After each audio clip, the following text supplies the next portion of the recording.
Chapter 14 के मैंने आपको 2 एक्सरसाइजेस करवा दी हैं। थर्ड एक्सरसाइज में सब कुछ कंबाइन है, यानी क्वाड्रिलेटरल और ट्रायंगल का एरिया मिक्स। जो भी फॉर्मूला लगा के आप पूरी फील्ड आपको दे रखी होगी जिसके अंदर कुछ कुछ फिगर्स होंगी, यानी कि मिक्सचर ऑफ फिगर्स होंगी। अब उस फिगर में आपने किसी किसी फॉर्मूला में ट्रायंगल का एरिया लगाना है, किसी किसी में क्वाड्रिलेटरल का, किसी किसी में पैरेललोग्राम का।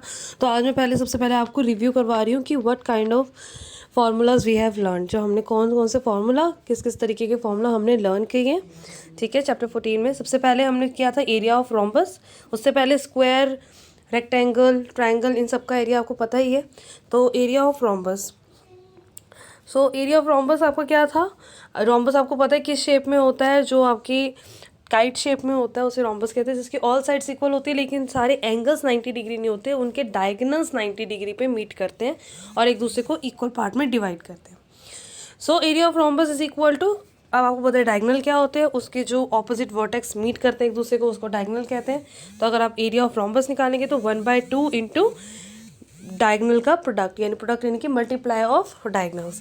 एरिया ऑफ ट्रिपीजियम, ट्रिपीजियम क्या होता है, ये जो आप ये फिगर देख रहे हैं ये आपकी ट्रिपीजियम होती है, जिसमें दो ऑपोजिट साइड पैरेलल होती है, बाकी दो साइड में कोई भी ऐसा रिलेशन नहीं होता है। तो दो ऑपोजिट साइड्स आर पैरेलल, यानी कि जैसे A B is parallel to D सी।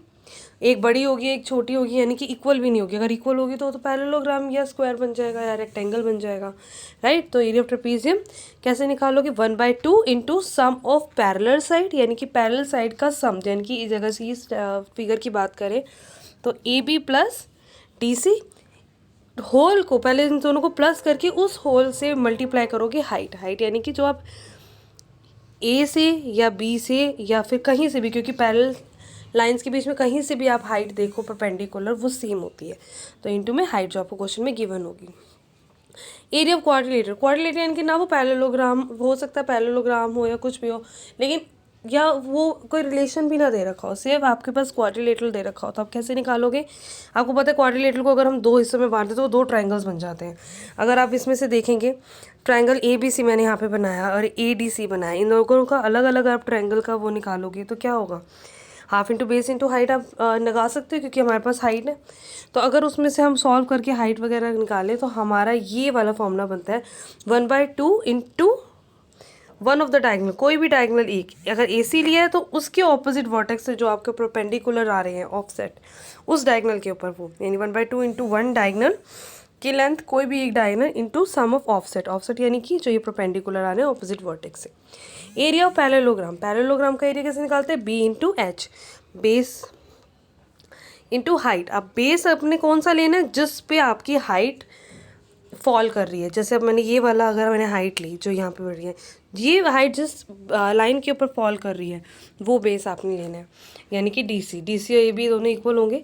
अगर आप डी से परपेंडिकुलर बी सी के ऊपर खींचते हो तो वो वाला हाइट और बेस कौन सा लोगे, फिर बी सी। ये होता है area of parallelogram, quadrilateral, trapezium and rhombus.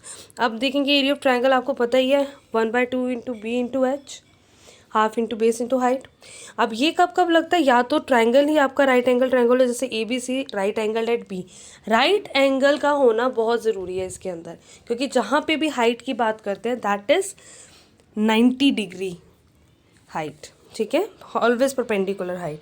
तो अगर हमारा 90 डिग्री का ट्रायंगल है, राइट एंगल ट्रायंगल है, तो 1/2 बेस अगर आपका बी सी है तो हाइट आपकी ए बी है ऑब्वियसली। लेकिन नॉर्मल वाले क्वेश्चंस में जो राइट एंगल नहीं होते, नॉर्मल ट्रायंगल्स होते हैं, तो आप जब ए बी सी वाला ट्रायंगल लोगे तो बेस अगर आप बी सी लोगे तो हाइट कौन सा, ए डी।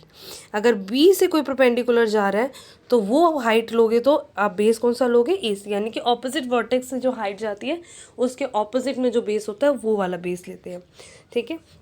लेकिन इन केस अगर आपके पास हाइट नहीं है, आप मेजर भी नहीं कर सकते हो किसी ट्रायंगल में, आपके पास तीनों साइड्स दे रखी हैं, तीनों साइड का मेजरमेंट दे रखा है ए बी और सी, तो आप कौन सा फॉर्मूला लगाते हो, heroes formula.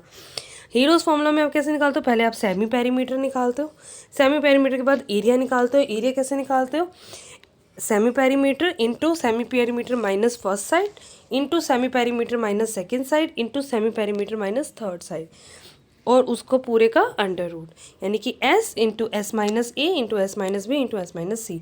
Never add s with every s minus side, ठीक है, हर एस माइनस साइड के साथ एस नहीं ज्वाइन करना, सिर्फ एक ही बार एस ज्वाइन करना है।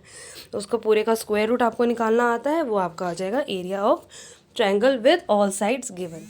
ये थे सारे फॉर्मूला, एक पेपर पे कंपाइल करके आपने ये चीज़ लिखनी है।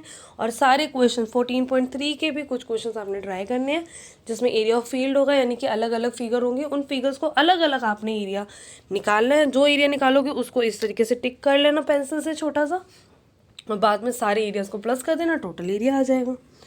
ओके, आज के लिए इतना ही, थैंक यू।